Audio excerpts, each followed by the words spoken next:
see white lies dancing between the lines. She's an atheist. Carousels in her mind, spinning all in her eyes. She's an atheist. Hello and welcome to the Digital Free Thought Radio Hour on WOZO Radio 103.9 LP FM right here in Knoxville, Tennessee. We're recording this on Sunday morning, October 3rd, 2021. I'm Larry Rhodes, or Doubter5, and as usual, we have our co-host Wombat on the line with us. Hello, Wombat.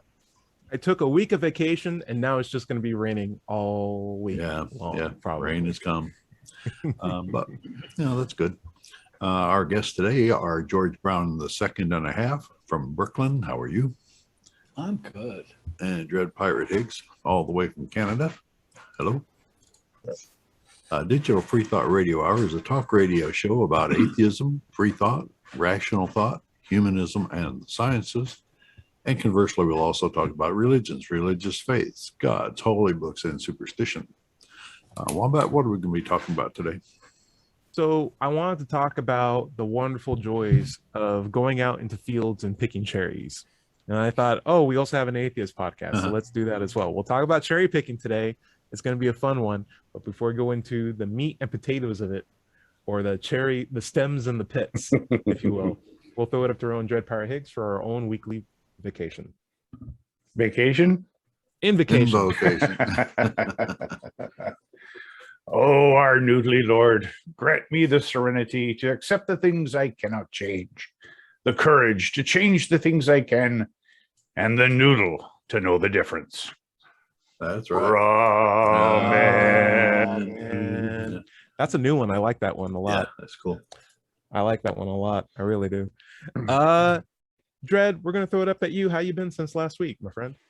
Not too bad. It's been kind of slow. I've been playing lots of World of Warcraft, so kind of catching up on my tunes. Not bad. Yeah. So, yeah. When you say your tunes, is that music? No, my TOONS, my characters. Okay. Yeah. So very, very cool. I got a bunch of them and getting to know this new guild I'm in and doing some raiding and all that kind of stuff. So you already have a Twitch channel set up. Do you ever stream your playing as well? I don't have a Twitch channel, no. You should get a Twitch channel. I thought you live stream. No.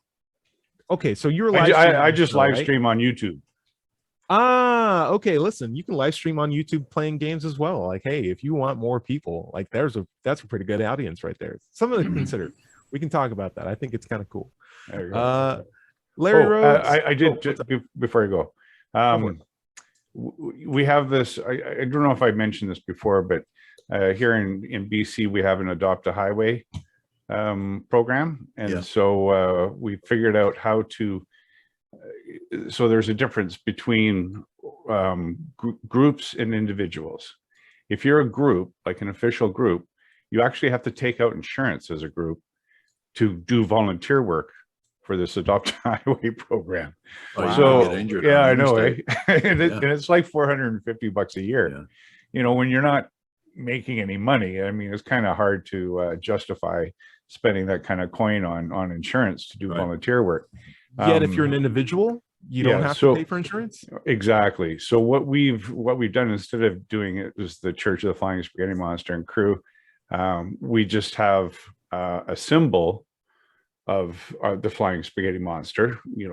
This fella, and crew. So it's kind of like it could be Smith and Friends. So it qualifies under that sort of low level group, not an official group. So we got a 2 kilometer stretch of highway just east of Grand Forks that is going to have a sign posted on it with that symbol and the whole bit. Really? So cool. Yeah, very nice. So interesting. Here in Tennessee, signs like that. Eastern Tennessee, Knoxville area, the Rationalists of East Tennessee do that as well. They've had their sign vandalized a couple times, destroyed once, I think, but they keep at it. So who pays for insurance on the sign? Oh, it's a state sign. Yeah. So the state just replaces it or cleans it. Cool. Larry Rhodes, Doubter5, how you been? Oh, doing fine. I took my motorcycle out again this week. It's been so beautiful. I've taken it out 2 or 3 times. It's just really awesome. It has been really, really nice. I hope this rain spit that we're getting right now goes away pretty soon. I'd like to be able to go and travel a little bit this week. Sure. I want to check out the local Nashville area, see new disc golf courses, just try some new food places. And if not, I don't care if I got to play in the rain. I'm out here to have some fun. I took the week off, so I'm just having some time to get my whole self focus, clean up some of the mess that's behind me that you can see, and enjoy some time with my cat. Yeah. George Brown, 2.5. How you been?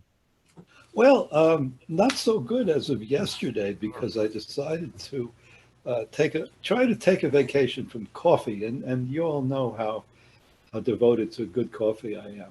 So Yeah. yesterday, I didn't have any coffee, and man, was I a space cadet the whole day. It Yeah. was just shot. Are you having So- headaches? Because caffeine Withdrawal withdrawal system. can give you headaches. I didn't have headaches. I just was a space case for the entire day. I couldn't get anything done. So today, I'm back at it. You're back at it. How fast did you wake back up? What's that? How fast did you wake back up? I can't remember. No, I didn't. I just got up, I Okay. slept very late. But the other thing I wanted to mention before we get going is we were talking last week about narcissistic personality disorder. And I just wanted to mention if anybody is interested in finding out more about this, which I recommend very highly, I want to recommend again a woman named Ramani Durvasala. Well, you're And gonna have to spell that name. Well, you just have to look up, go on YouTube and look up Dr. Ramani. That's Ramani. And you can do the same thing on whatever search engine you have. She's an especially good, clear explainer of cluster B personality disorders and a lot about the way these people affect the rest of us. She's wonderful at it. So again, Dr. Ramani, Ramani. And if you're more of a religious persuasion, George Simon. Both of these people are psychologists. They're coming at it from different angles. I love it. That's enough. I love it. What? I can't wait to read through those reports and cherry pick the information that already lines up with my view on Preconceived reality. notions. Yeah. Speaking of which, I want to talk about the idea of cherry picking. And before we go into it, maybe we should talk about what we mean by cherry picking before we go into like a full-on discussion about it. And so when I say cherry picking, we'll do a quick roundtable. But when I say cherry picking, I mean letting your confirmation bias drive you towards the information you want to pay attention to and the ones that you don't want to pay attention to. And so like you have a little filter that says, I have a established conclusion on something, and I'm only interested in the information that supports that conclusion. And anything else, I will happily ignore. Dread Pirate, what do you think cherry picking is? Yeah, pretty much the same thing. Especially if you're doing internet searches, you tend to end up going down rabbit holes if you're really, if you've really bought into an idea or a conclusion that you've come to. You tend to confirm that with the searches that you do, and leave out the disconfirming information. Right. So And- Yeah. and Why Google is my seems girlfriend to- so mean? Yeah, the Add that in. Google, It's going to give you the the only Google mean bubble. results. That's Yeah. right. can Larry, sorry for the interrupting. Google bubble can reinforce that as well. I mean, even without you thinking about it, Yeah. it will Yes, show yeah. you stuff that it knows that you're interested in, and not show you stuff that you're not. Yep. And the scary thing is, it's not just Google. It's what news source you prefer to listen to. Right. It's Mhm. what brands you prefer to buy from. It's Uh-huh. it's what form of news or like radio, TV, whatever. Yeah. Like any way you choose to inform yourself Box, Has a- CNN. has a slant of bias to it. And You Yep. got to be aware of that. You got to be aware of that. Yeah. George Brown, the 2.5. How do you feel about cherry picking? Do you have a definition for it? About cherry picking? Yeah. Oh boy, I don't have an entry point on that, except, I don't use Google as a search engine. There are alternatives. You don't have to use Google to do your search. Well, I just meant any search engine that pays attention to what you search for and then offers you Oh, more yeah. of the same. Well, Start Page does not, and DuckDuckGo does not. But in other words, you are free from surveillance on those search engines until you land on the page you're looking for, and that's a whole other story. But on the topic of cherry How can you be sure? Are you just cherry picking that? It's because they say. This is because of what they say about themselves. So George, I want to hear what you think about cherry picking. What do you think it is? What do I think it is? Well, Yeah. it's like what people have said ahead of me. It's squeezing the facts Ooh. through the filter of your own colander. Hey, I like that. I like it. I I like like it. I like And- that. and, Squeezing some facts out. And only filter the ones I care about. Noodle press. I have to Little bit. confess that I think that we all do it. I think I do it. Of course, yeah. Um, And so while we know we all do it, I think that's fact. I think it's two parts. One, we got to be aware that we do it. And two, we need to have an appreciation for a standard of evidence that's high enough to call us out when we do it ourselves and be willing, and maybe a third point, be willing to admit when we're not wrong and acquiesce towards the reality or comport towards reality, right? But here's an interesting example. I want to throw this out. In America, it's this really nice country. When I say America, I mean North America, United States of America, right? Even more specifically, United States, right? There's a government facility called the Pentagon, or an establishment called the Pentagon, and they hold documents sometimes for long periods of time to make sure that there's not public outcry on particular things. So when police write reports that people have seen something in the air, Pentagon will be like, we're going to take this report and we're going to make it classified for a period of time, 20 years or so. And so what happened was a large batch of UFO sightings was finally released by the Pentagon. This was back in June, so it's actually not too recent, but we've had time to now be aware that the report was out, because the Pentagon is going to make an announcement about stuff like that. And it's sort of like filtered through the internet. And people who are enthusiasts about UFOs and alien sightings and extraterrestrial life visiting Earth have used that report as fuel to say, aha, the government was hiding something. Here's the proof of it. That confirms that everything we've been saying about aliens is absolutely true. However, the reports themselves, oh, go ahead, Larry. Go ahead. I wanted you to finish that thought.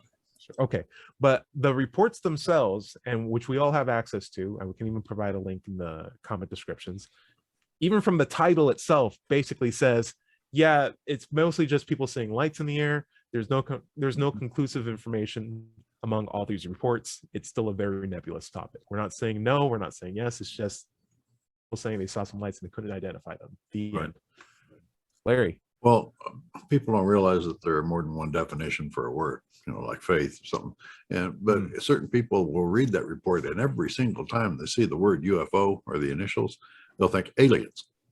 And it's not aliens, it's unidentified flying objects. It could be anything from a weather balloon to a weather phenomenon or reflected light. It could be. But it could be alien. Could be. That's one of the options, but it doesn't necessarily mean it. And it's specifically in the military.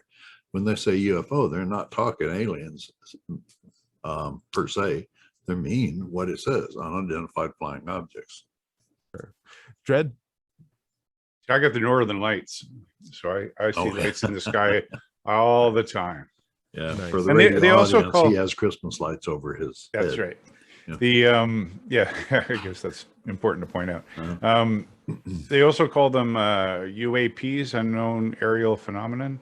Mhm. Huh. They've got that alternate name I as hadn't well. heard that. Well, I've not because heard it's that one it's not either. necessary, because flying object is a misnomer in the sense that it's an Right. unknown aerial Yeah. phenomena, so it could be Sure. Like a other dirigible things other than doesn't flying. really fly so much as float.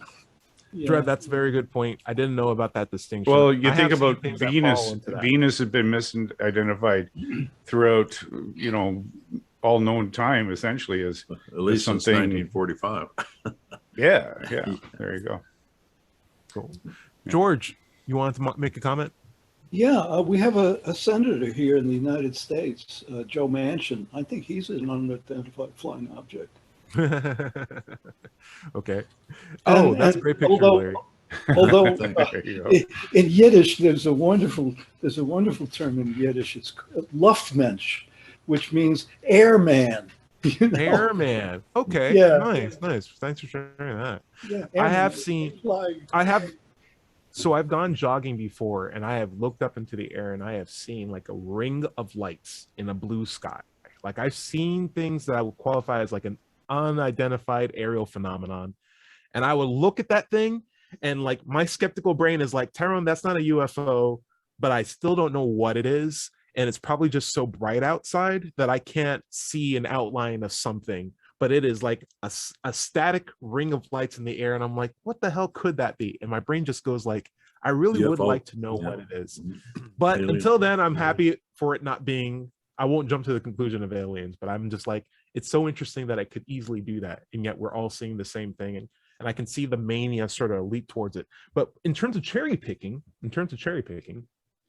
I could definitely say that if I wanted to believe in aliens, I could use that as an excuse, and then go on Google and be like, I found ring of lights, aliens. And then Google's like, oh, he put these words together. Just show him alien stuff and ring of lights, and then throw in some dog food commercials because we need to sell some dog food at the same time too. And that's how, in my head, people fall into like deeper and deeper circles, because they'll start connecting with other people who also believe that rings of lights in the air are aliens, and maybe they all have a shared love of dog food. Next thing you know, they're at a convention and more money keeps going around. Dread, what do you think?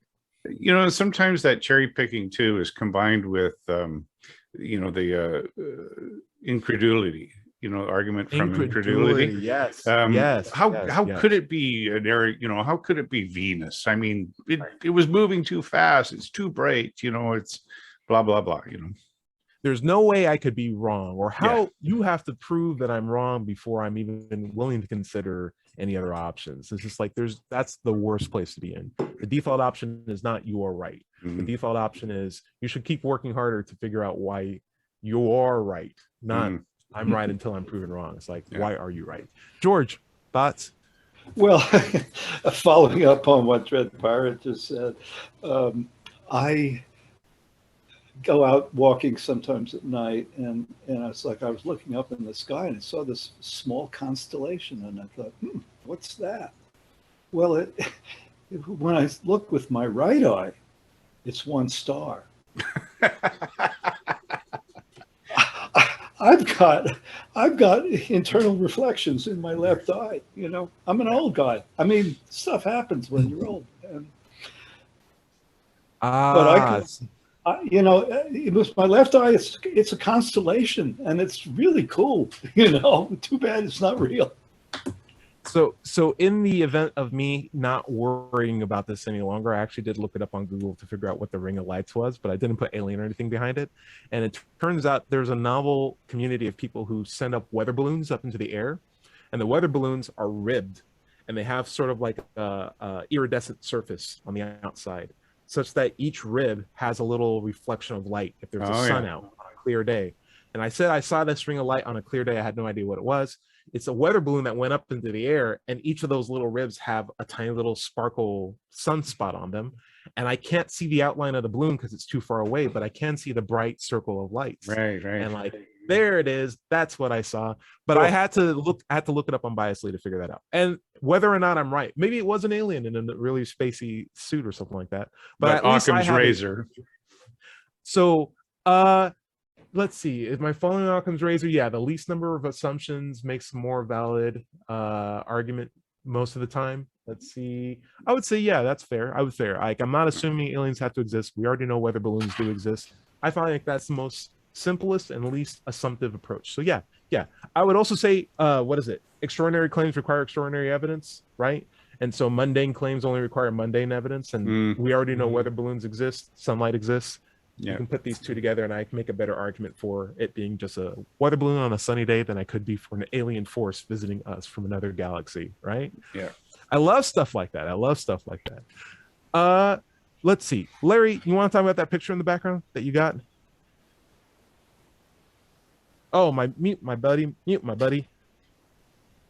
There you go. Okay, there it is. Nice. Yeah, it's a picture from 1943, I think, during World War II, when a UFO was reported off the West Coast, California, specifically near Los Angeles. And it showed up. We've spotted it. We've shown lights on it, spotlights like we would if it was an air raid. We shelled it with artillery and followed it for an hour and a half, 2 hours down the coast, never hurting it at all. And finally, it just flew away. I mean, if you've got a minute and you're interested in this kind of stuff, do a search for the Battle of Los Angeles. And I think it was 1943. But it makes for good reading anyway. So there is something to be said about pressure to come to a conclusion, right? Like if you're in the middle of a wartime and you may need to use cherry picking as a survival mechanism. I'm not saying cherry picking. So here's my hot take. Cherry picking isn't always bad. And there seems to exist almost out of evolutionary, out of like a natural need to quickly come to a conclusion that can help to save you if there's a threat and help you understand the environment that you're in. But it doesn't necessarily mean it's the most accurate way to come to a conclusion. No. And so, go ahead, Red. I was going to say that reminds me of Daniel Kahneman's research on thinking fast and slow. He wrote a book about that. Yeah. And there's the style A and style B of thinking, the style A being arriving at quick conclusions about your environment in order to, save yourself from, I mean, if you hear a rustle in the trees or in the grasses, assume it's a tiger, because if you assume it's the wind, well, guess what? You're less likely, that's toast, less likely to survive that one if it is a tiger. So absolutely true. George. What do any of us ever search on Google and click that button that says I'm feeling lucky? Yes, sometimes occasionally. I do it. Yeah, I will. Now, sometimes I do it. I've never gotten lucky. What happens when you do that? If I use it, it sends you to the very top search. It sends you to the very top search. It sends you automatically to the very, very top search. It is a funny button, but I haven't clicked it in years, but I have clicked that button a couple of times. But I would also say on Dread Pirate's note, so you have this idea where you have slow thinking, which is what we're getting good at now as a society. Like we are being rational, we're being empathetic, we're being progressive with our approach to a lot of problems and being more sensitive to a lot of things. And it takes a lot of consideration. It's way more complicated, but we tend to come out to conclusions that help a greater proportion of society, right? But then we also have this fast thinking, which is really, really good in terms of like, okay, we just got to stay alive. Who cares what needs to be damaged or what needs to be killed? It's whatever's the most useful thing, just move forward. Maybe not the best way to control society, but maybe good on an individualistic basis to at least, maintain life for a period of time. I just wanted to make one last thing. The evolution of it seems to be that we've had that quick thinking pathway a lot longer than the slower pathway thinking. Absolutely. And because of that, it's still very persuasive to us to do things in the quick thinking fashion, including cherry picking. Well, it informs the flight or fight response too, right? It's if you've got, if your environment dictates that you have to think quick, you're going to be looking out for yourself and making decisions based on not reflection and long considered thought of the facts and evidence and all the rest. You're just going to go with what you think is absolutely going to save your skin. And so this is why I like escape rooms. I don't know if you ever played an escape room game before. I've heard of them. Okay. They have some in Tennessee as well, but essentially you and a group of friends and maybe some strangers who will join your group who are a different group of friends will team up and be blindfolded and be brought to a room where there are puzzles. But the theme of the room is like, hey, you're going to die in a half hour if you don't figure out the main puzzle to solve in this room. And they take the blindfolds off and you're like in some weird dungeon or like a medical area or like some museum. It's like Saw? An art house. It's a lot like Saw, but sometimes it's classy. Sometimes it's like Casino Royale. And you're like, oh, wow, everyone's like, there's like roulette tables here, but they all have like weird pictograms on them. And you have to figure out where's the pattern? What are we trying to figure out here? And you are pressured to figure out something as soon as possible. And there are obvious threats all around you in the sense of There's timers on the wall. There's an announcer saying you got 5 minutes left. I cut fingers off, and I'm going to come after you if you don't solve this in time. Your blood is, highly pressurized. You're freaking out, but you have to think slowly and calmly to deduce all of these problems. I and would you so have die. to communicate with the people. We didn't pass either, don't worry. But you have to communicate with the people in your team so that everyone can split up properly and start solving their areas in the room. And you have to work together and be like, I solved this. Does anyone have a key? Because I need a key, because I just opened it up and there's a key here. It's like, I have a key. I have a red key and a green key. It's like, I have a key too. I have a blue key. It's like, I need the green key. It's like, okay, everybody come together. We'll figure out where everything goes. It's so fun because your brain is like, fight, flight, run, or fight. And the other side is like, we have to figure out how many cities there are in Italy. And it just keeps, hey, what's up, Dred? What's up? Well, I was going to say, that's kind of like firefighting too. The number one cause of panic is not having a plan. And that's why, firefighters constantly are rehearsing and practicing their techniques and whatnot, so that when it comes to a situation where you're in, faced a burning building and you're going to have to do an interior search, you remain calm because you have a plan and you've practiced it. And a lot of it then becomes sort of muscle memory and all that sort of thing. So that keeps your panic button in your back pocket, so to speak. I love it. Yeah. The number one cause of panic is not having a plan. And I feel like that is the number one way to probably stop cherry picking. If you just plan out your means of understanding information or your epistemology ahead of time, and then you'll have a much better way. Certainly, like you said, establishing a standard of evidence. If you don't have a standard and you're just willy-nilly, well, then you'll take anything that comes. But if you firmly establish in your own mind that you subject evidence to a certain amount of rigor, then you can at least have a reliable method for determining what's true and what's not true. I love it. I love it. Larry, I think we're at the bottom of the half. About time, isn't it? This is the Digital Free Thought Radio Hour on WOZO Radio, 103.9 LPFM here in Knoxville, Tennessee. And we'll be right back after this short break.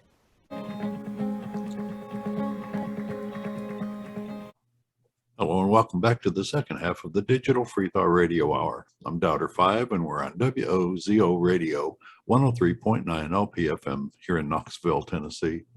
Today is Sunday morning, October 3rd, and let's talk for a second about the Atheist Society of Knoxville.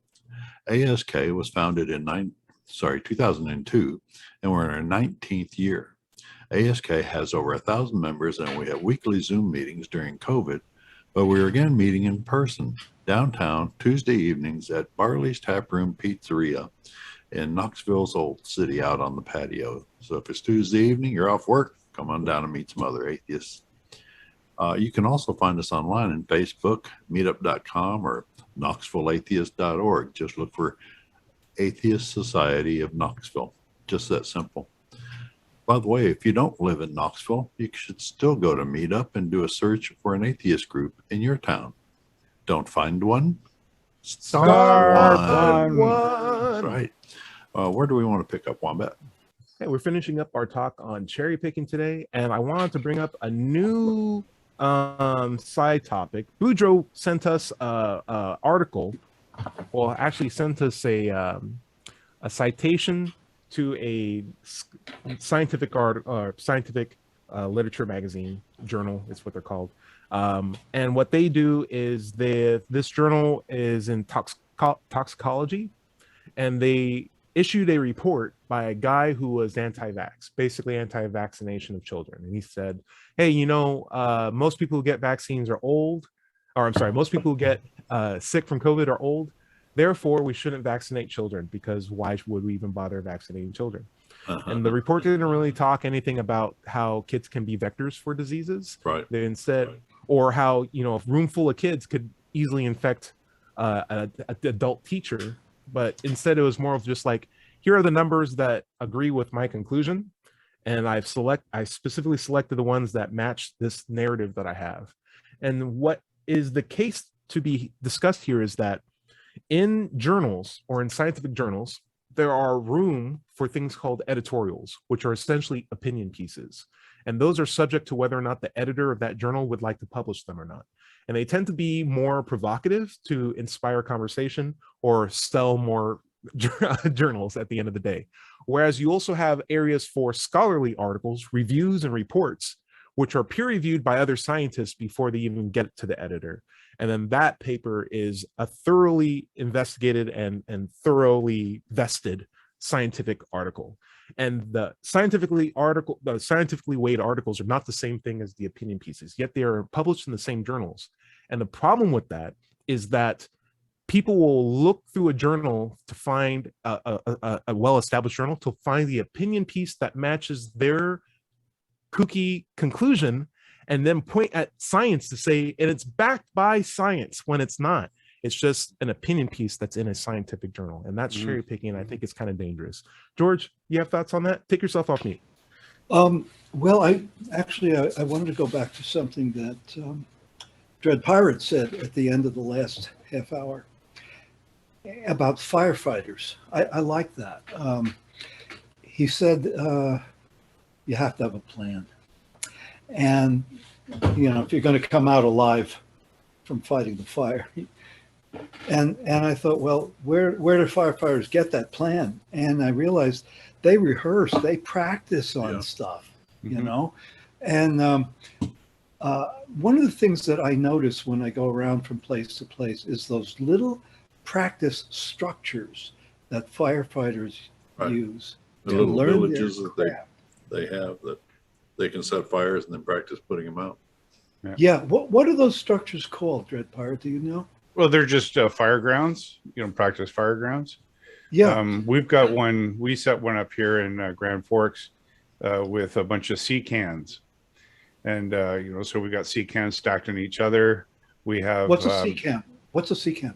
A sea I think can, we're a little. I I think we're getting a little off topic. I want to just make sure that we're focused right now sure. on what cherry picking is, and we can have this conversation later.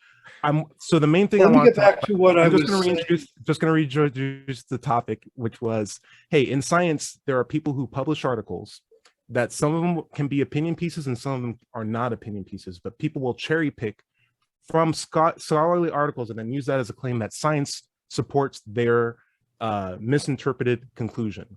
And that can be very, very dangerous on a number of fronts. George, would you like to talk about the topic?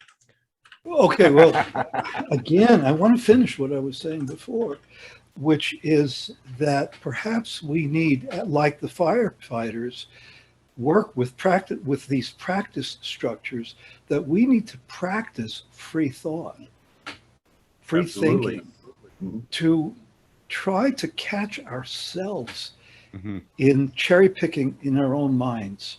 One of the things that I've seen online that, and I'm sure y'all have seen it too, is the outsider test of faith. That I think is a good example of that. To step out of your little cocoon of information. Consider your religion from the outside, like from another religious view or from an atheist view, and try to pick it apart. Try to find what's real, what's not real, what's evidential, what you can support from outside the religion before you just throw all of your faith toward those answers and just accept them. Yeah. So what's that called again? The OTF. Outsider test of faith. Dred, did you want to make a comment? No. Okay, Dred, I'm going to ask you a question. Sure. We both do Socratic examination and something I've maybe heard that you've maybe heard as well is someone saying science agrees with this conclusion that I have. That's clearly not scientific, right? It's like, well, science says there's no evolution. And when I ask, what do you mean by that? What they typically say is, well, there's a lot of scientists who agree that evolution doesn't actually exist. Right. And in my head, that's the idea of like, scientists are not the same thing as science. Right. It's an argument from authority. Right. And it's an argument from authority where you cherry picked it to be. Right. Exactly. Right. But they still want all the gravitas of saying science, but they don't want any of the actual conclusions from the process. Yeah. Hey, you got to separate the method from the people who practice it, right? Yeah. From the opinions and the people. Exactly. Correct. Correct. What I like to say is that when religious scientists are doing science, they're not doing religion. and vice versa. When they're doing a religion, they're not doing science. Unless So- you work for Ken Ham. Still, Even then, I would say it and still doesn't that's count. not science if they're doing it, to. That's the arts and crafts project that just went out of Right. control. Ken Ham, I'm lost. It's okay. It's He's okay. the- I don't want you. the arc- I don't want you. he's I don't got want the anyone. We don't got to talk about that guy. The less we know about him, the better. That's my point. Google your own rabbit holes on that, dude. Mhm. But I would also say this. I agree with what you said, Larry. I think we do have these things called religious sciences, and often so. Way back when, the only way you could get funding to do science was by grouping up with the church, who would fund your scientific Right. endeavors as long as it supported what the Right. church wanted. Right. Right, If Larry? it didn't, not only would they remove your funding if you had it in the first place, but they would destroy your works and sometimes destroy you. Yeah, and kill you at the same time Right. too, or imprison you. the rest of your Galileo is a life. perfect example of that. And, Oh, there's so Bruno, many great examples. Yeah. Bruno Punnet, was actually burned at the Darwin. stake. Yeah. Mhm. Like there's so many great scientists back in the day who were essentially adjuncts of a church. It's the pioneers in science who went against what the church was purporting that gave us some of the greatest breakthroughs. And even those moments were such a struggle on Yeah. their part because they're like, maybe Earth isn't the center of the universe. We're going to put you in jail for the rest of your life. It's like, well, yeah, but I still feel like that's the way it is. Yeah. Put me in jail. I'm only going to live till I'm 40 anyways. Like super way back when. I don't care. I'm like 37. It's all good. Don't worry about it. But I do feel like that is, I would think we should, how do I put it? Honor the perseverance of people who help to pursue scientific interests and truth. And whether or not those people people at large have opinions doesn't necessarily influence the process of science, which is combating ideas and opinions and seeing which floats to the top. And I feel like that's always the best pursuit. So when people point out like one article that agrees with them, I always like to see what are the other articles saying about that article, or like what are the citations in that article and how do people take those in the grand scheme of things. I would say science is not looking at one journal article and being like, this agrees with my point, therefore it's true. It's a process where we have records and we investigate those records and we always ask questions and we never accept anything as absolutely true, but we're always willing to say, hey, does this meet the standard of evidence for the claim or not? Mhm. And I think that's something we should always have. George, what's up? Well, I was just thinking, we live in a democracy, and you do too, Dread Pirate in Canada. And I think that the success of a democracy, to me, depends on the ability of the participants in that democracy to think clearly. And so we think that we are the people who do the clear thinking. And I agree with myself. So there. But how do we convince the rest of the guys to come along with us? That's the question. You've asked this question a number of times, but what's your answer that you have as the best answer? I don't have an answer. I'm asking you guys. I think the question is good enough as an answer. I think in my head, if you're asking people, how can you get to us? How can you come to a correct conclusion better? That is the question that you need to be asking, even if you're making statements or if you're questioning statements, Mhm. because that's how you get better at knowing true things from false things, is by questioning. So I And get You a have better to way of be able to knowing true things from false care things. in the first place, I guess. And that's often a question that's asked of an interlocutor in Socratic examination. Interlocutor being your interview partner, Partner. is how do you arrive at your truth? You know, what is the method by which you examine the things that you use to support your beliefs? And the weirdest thing I have is, for me, I find, and this is going to be the part where everyone's going to cherry pick this clip for me and be like, aha, Tyrone doesn't care about the truth. But I find the truth to be overrated if it's nominal to what can be useful and understood within a particular model. So like in my head, if I can demonstrate something very well and I'm off by like 0.00001%, and the truth is that 0.0001% away, I'm fine with not knowing the absolute truth. I'm totally happy with this model if it works. Mhm. And a good example of that, Google Maps used to be like 2 years ago based on the flat Earth model, because you don't have to, estimate the curvature of the earth if you're just driving from here to McDonald's, right? It's just a straight road and it's 2.4 miles away. Maybe it's 2.47015 miles away, because if you include the curvature, it's a little longer. It's like, I don't care, dude. Just tell me 2.4 miles and how long it'll take for me to drive there. About 4 minutes.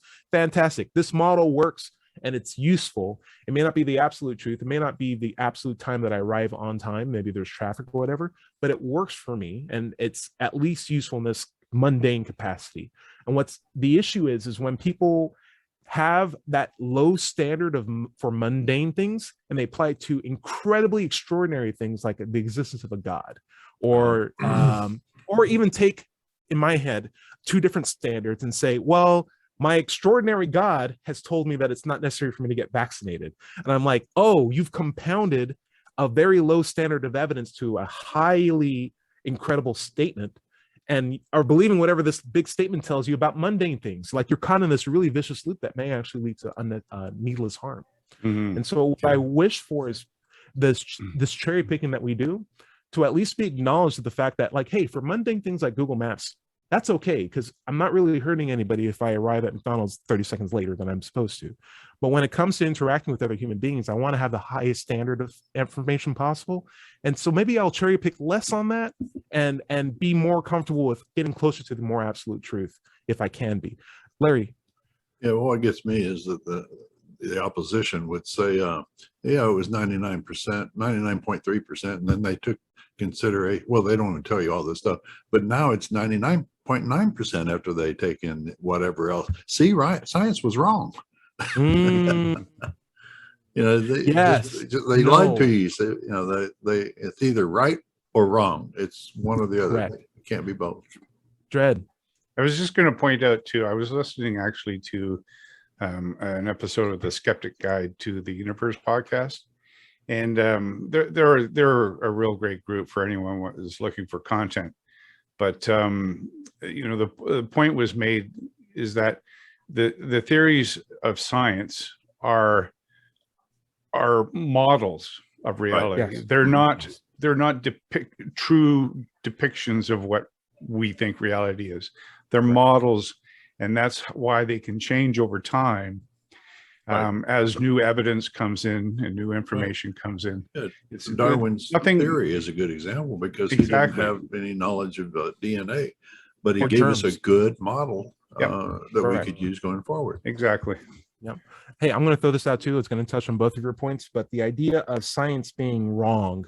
I've had conversations on my YouTube channel where people say, aha, they said this drug would work, but then they realized it didn't work. Science was wrong. Science was wrong. And I was like, in my head, that's not an example of science being wrong. That's an example of science getting something right. Because when science figures out something doesn't work, it's the first thing in the line to be like, hey, this doesn't work, right? It's self-correcting. It has a self-correcting feature. Yeah.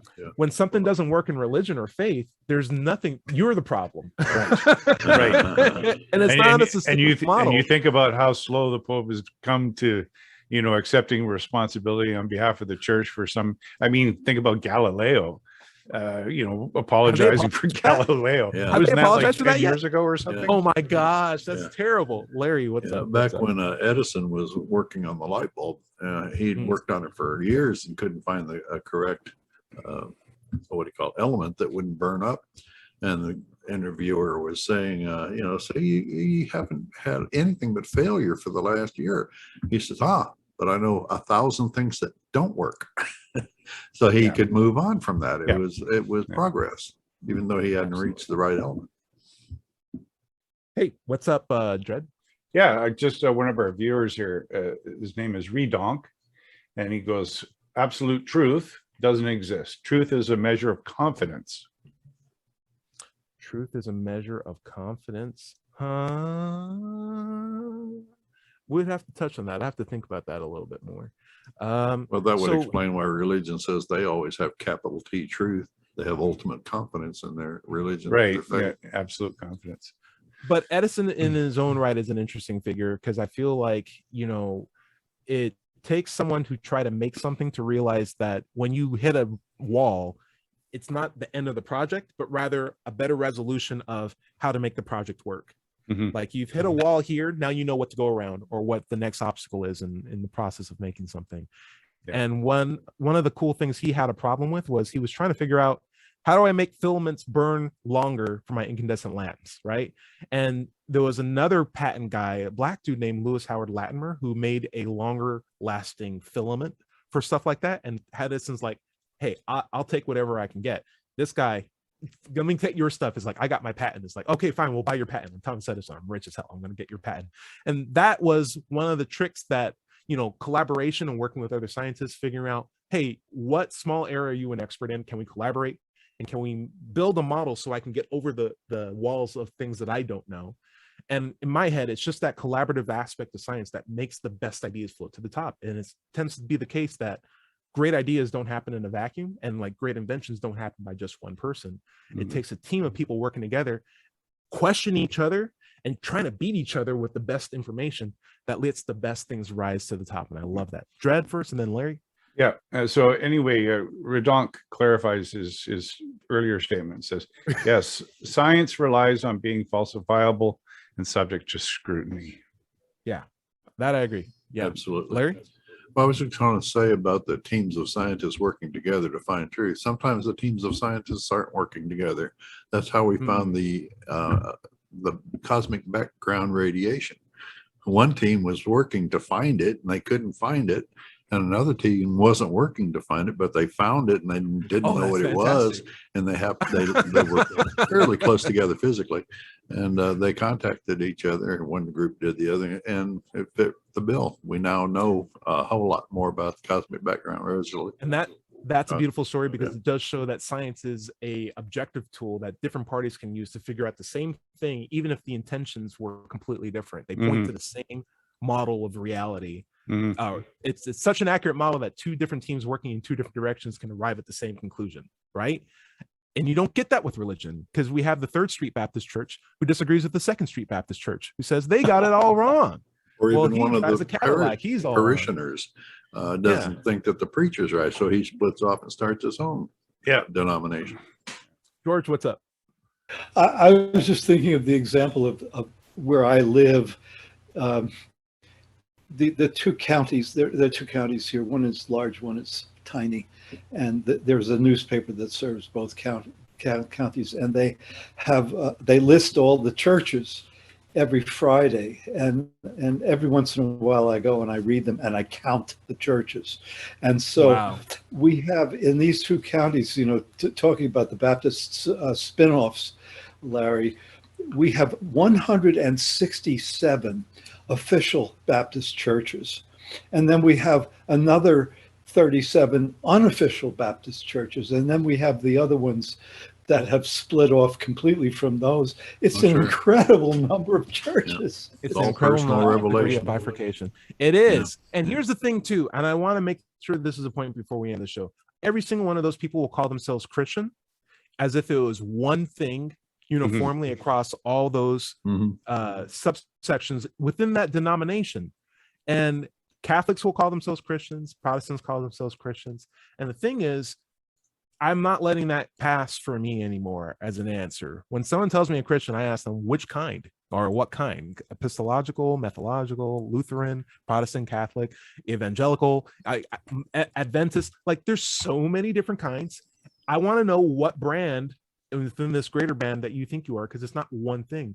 And I find like by asking that question, it just helps them to realize, one, I'm not taking whatever you tell me as a grain of salt. Two, I'm aware that there's more versions than you're letting on. And three, where are you in this grand scheme of things? And oftentimes I get, well, I'm non-denominational. It's like, oh, welcome to I still don't Church know of anything One. about what you Church of One. I still don't know anything about what you believe or what you don't believe, but thank you for at least picking the one of the best denominations out there, the non-denominationals.